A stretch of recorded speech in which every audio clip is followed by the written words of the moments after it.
Tell me about Margaret Thatcher's government as far as her policies. We know about Ronald Reagan's policies.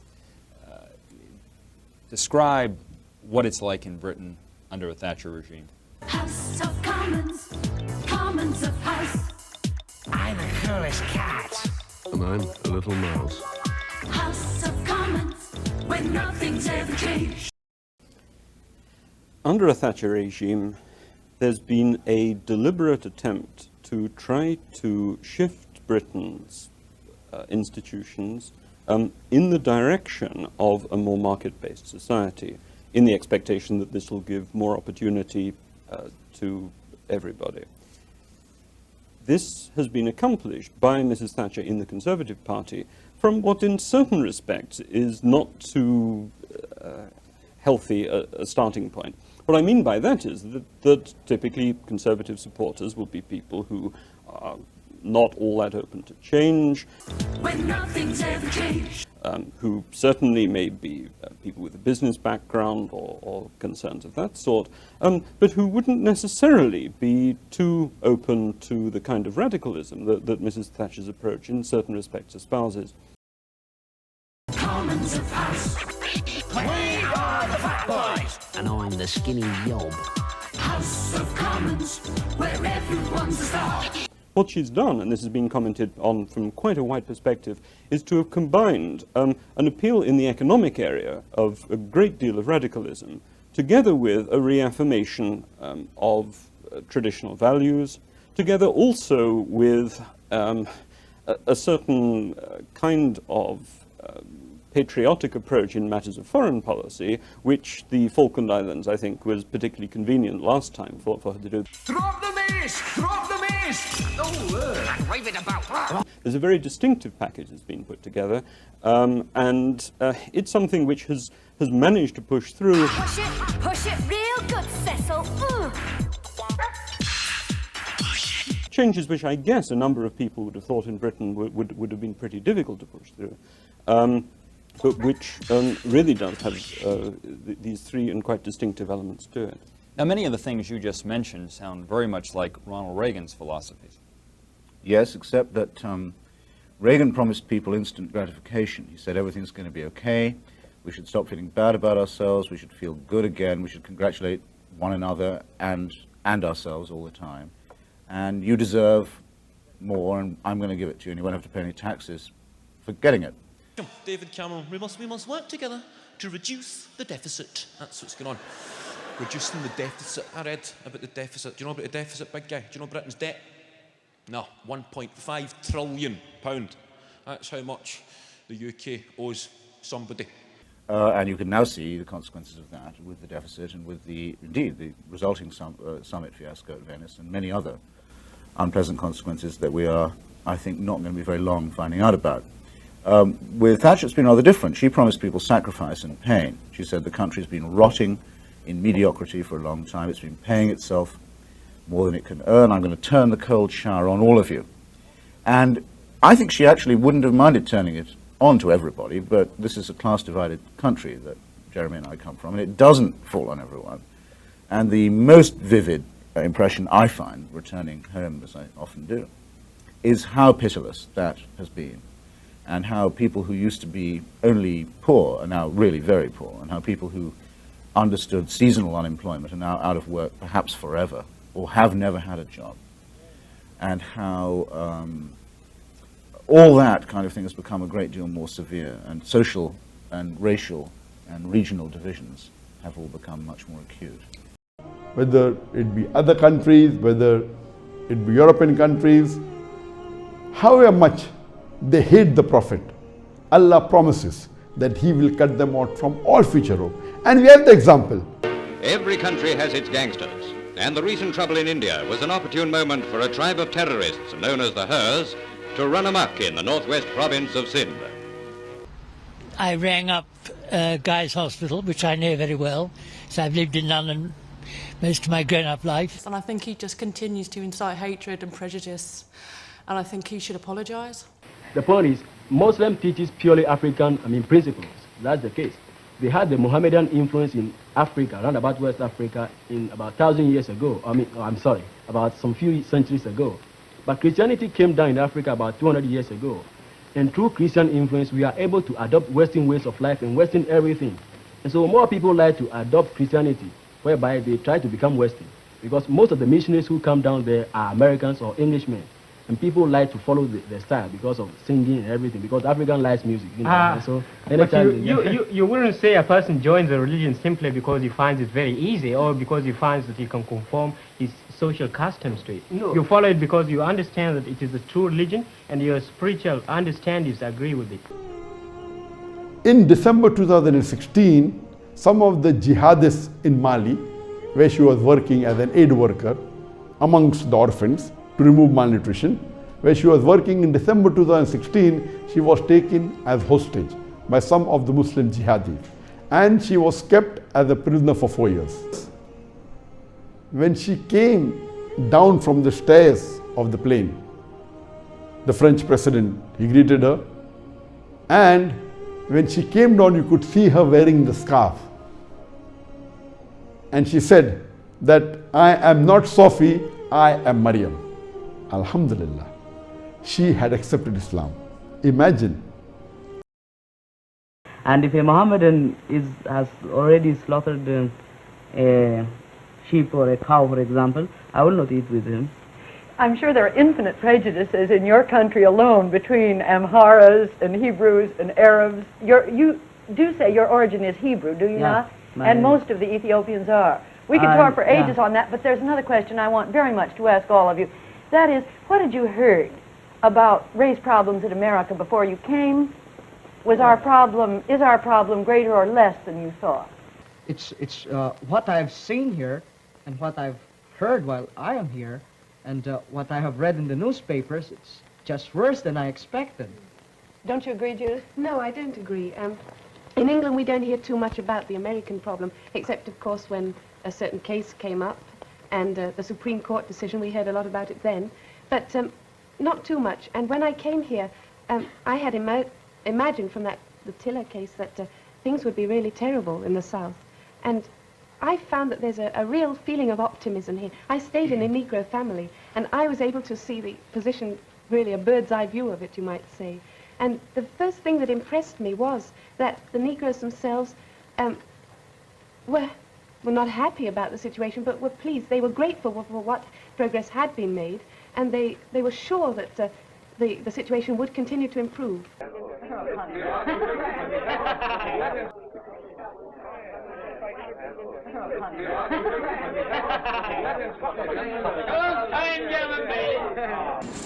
We know them by name, so it's a lot of banter, a lot of joking around. Under charge, yeah, 250 for you. Exactly 250 you gave me. You want to take it from me, so you take it 250. Thank you, my dear. All right. Thank you so much. Yeah. But this isn't exactly the kind of encounter where people share their innermost thoughts. So, of course, I think this is a lesson that ought to be understood by the people of East London, that immigrants are not the cause of the deprived areas, the unemployment situation, the closing of our hospitals, and so on. Do you have any country you don't like? England. Why? Too busy. All money.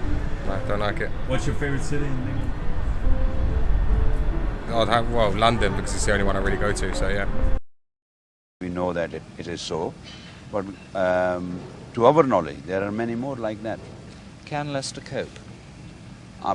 If you ask me, Leicester cannot cope. Why not?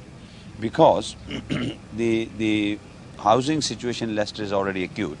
We would like to help them whatever way we can.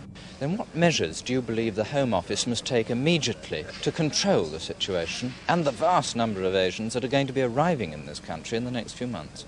Well, my own feeling is that the Home Office, in order to control the dispersal, there are various areas of need for skilled labor, areas which are underdeveloped, where the industries are every day going down in want of, labor force. I feel that they should be sent there. Right. It's not going yet. Tell you what, we'll get you over here, away from this railing. Yeah. Yeah. Right. Turn around. Yeah. Turn around. Right. Right. Well, not much else I can do. What's your name? Jay. Jay. My name's Charlie. Right, pal. I've got work to do, so I'll just take it easy, eh? Yeah. What's up, pal?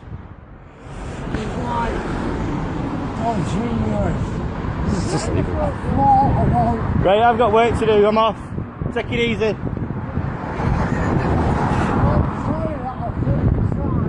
You're right, don't worry about it.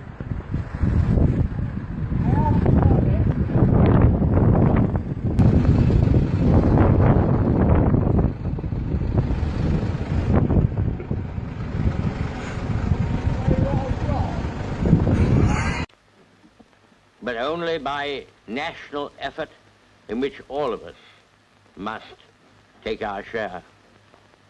Every man and woman must be prepared to put its best effort into the job, because it is only by hard work, enterprise, energy, and teamwork that we can win.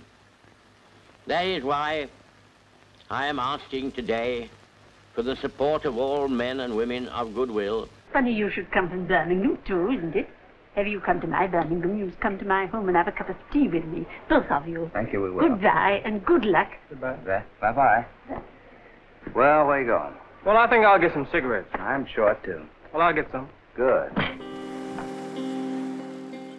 Cafe terraces, busy streets, familiar scenes, but something's missing from the picture. As if airbrushed out, there are no women. Now, look, men, you heard that conversation. That's not unusual here. It's the sort of thing that happens quite a lot. Now, let's be frank about it. There are colored soldiers as well as white here, and there are less social restrictions in this country. In some of the outskirts of Paris, men have taken over public spaces, and women are putting up with it. Just what you heard, an English woman asking a colored boy to tea. She was polite about it, and he was polite about it. Now, look, that might not happen at home, but the point is, we're not at home. And the point is, too, if we bring a lot of prejudices here, what are we going to do about them?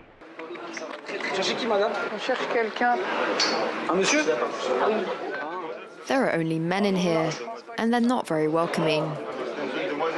Le mieux, c'est d'attendre dehors. Pourquoi? Ici, il y a que des hommes. Bah, c'est pas grave, on vit dans un monde où il y a des hommes et des femmes. Ça vous dérange, vous? Moi, c'est pour vous. Non, pour moi. Là, je suis... The bar owner doesn't want to talk. The other customers, meanwhile, are uncomfortable. Mais je m'en fous. On va se faire discrète, petite, dans un coin. Il y a que des mecs dans ce café. Et comment c'est normal qu'il y a que des mecs? Imagine que tu veux prendre un café avec une cousine, une amie, ta femme. Non, normal. Ma cousine, elle reste chez elle. Ta cousine, elle reste chez elle. Ah bon? Elle fait ce qu'elle veut, mais pas avec moi. Ben voilà, dans ce café, il n'y a pas de mixité. Est-ce que c'est normal? À Sevran, on n'est pas à Paris. Même à Sevran, c'est la France. T'es dans le 93. Et alors, le 80... Et alors... À Paris, c'est des mentalités différentes. C'est comme au bled. For a woman, going into a bar here is breaking a taboo. Do you have any country you don't like?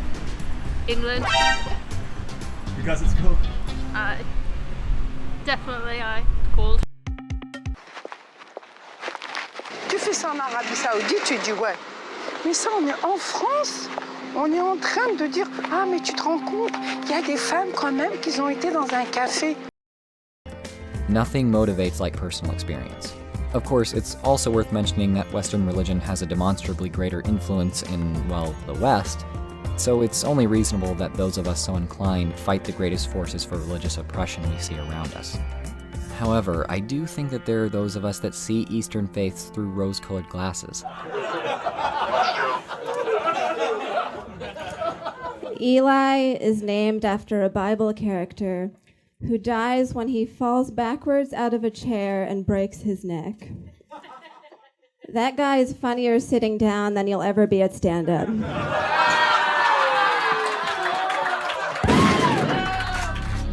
Since the spring of 2014, an estimated 3.6 million African and Middle Eastern migrants, 90% of which were younger men under the age of 35, illegally entered the continent of Europe by myriad land and sea routes. So, where is it the hardest to become a citizen? Well, one of the most infamously difficult places to gain citizenship is Switzerland. This unprecedented event, precipitated and managed by the hostile liberal elite, then required continuous mainstream propaganda and NGO support for the native European population to willingly accept its continued demographic demise. Austria has similarly strict requirements when it comes to integration. Anyone planning to stay for more than 2 years must sign an integration agreement, a 6-month program designed to improve German language skills and one's ability to, quote, participate in the social, economic, and cultural life in Austria. However, what has never been explored to any significant degree is how this costly billion-dollar international scheme was paid for, and how the poorest people on Earth were somehow able to walk right into the nations of Europe. But perhaps the most difficult place to naturalize is Japan. Prospective citizens must live in the country for at least 5 years, gain approval by the Minister of Justice, and submit a slew of paperwork, which is known to include detailed questions about an applicant's personal life. Some applicants have even reported having their homes or workplace inspected by immigration officials in order to corroborate the details on their applications. That is William, right? Come on. It's not William. Yes, it is. It's my house. Get out of my house. I did not ask you in here. Get out. We could have forced the door if you didn't open it. For what offence? For what offence? Because of suspicion that you have people within your address that do not belong here. I am a woman of this land, right? Women of this land are not, doesn't matter. Wrong man. No, but wrong man. Get out of my face. Get absolutely not. You right say it again, I'm going to lift you for a breach of the peace. Alright, just stop it, man. In my house. Yes. In my house. Yes. I do not think so. Oh, trust me. What's wrong? What the fuck is wrong with you, mate? Right, no. Mum, no, please, my mum, no, please stop it, my line, you know what? Please stop it, please stop it.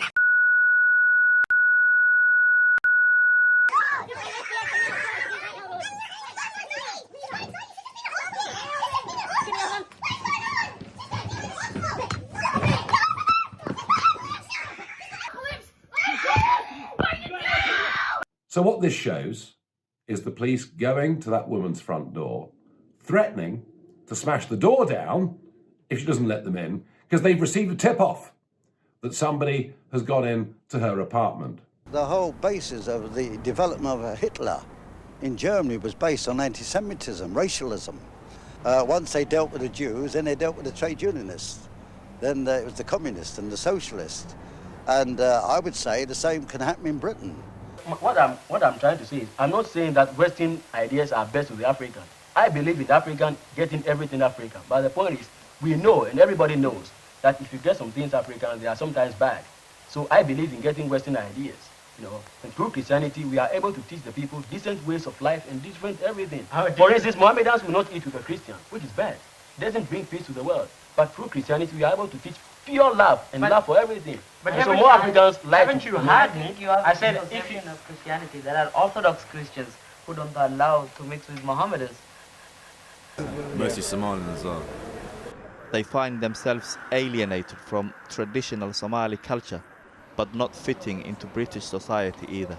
This country is just, when you get mixed with the wrong people, that's when it fails, innit? So I don't know many people that have succeeded in life, like got a job in that. Their parents are in despair. Residents living in the one remaining block of flats on a North London estate undergoing redevelopment say they are being left to rot with pest infestations and security issues. These are people who are in one old block where all around them redevelopment and regeneration is taking place. So other Families people living there are coping with cockroaches, damp, mould and flooding, while drug addicts inject heroin on the stairs. Hundreds of them have decided the best thing to do is to send their children back to Somalia. Africa's alright, blood. Africa's alright. Don't be thinking Africa's dead. This place is actually better than I thought it was going to be. Like everyone else thinks before they get here. Gaza, that's what I thought. You don't even need license to drive, bruv. So you do your thing here. The money their parents send from the UK funds a more privileged lifestyle in Hargeisa. I grew up in a world where I've seen everybody's treated equal, fair. And then I came here and I was like, damn, it's not the same shit. I'm thinking, but why? There's that thing where if you see a girl on road with a hijab, you're going to think she's a good girl, allow her, right? Yeah. If you see a girl on road with her hair showing or some tight jeans, you automatically think, well, she's on it. Yeah, exactly. So it took me time to actually realize that Like, I'm not that kind of girl, but that's the image I'm giving without me realizing it. Yeah. You have to educate yourself on it, and you have to make a change from inside. It's all good and well having opinions saying no one listens, but if you're not there to be listened to, who's going to listen? During the war, I rested my trust in the British people. Time after time, I warned them of the dangers ahead. Today, it's on the estates, huge conglomeration of estates all over East London, but we've never heard the word racialism.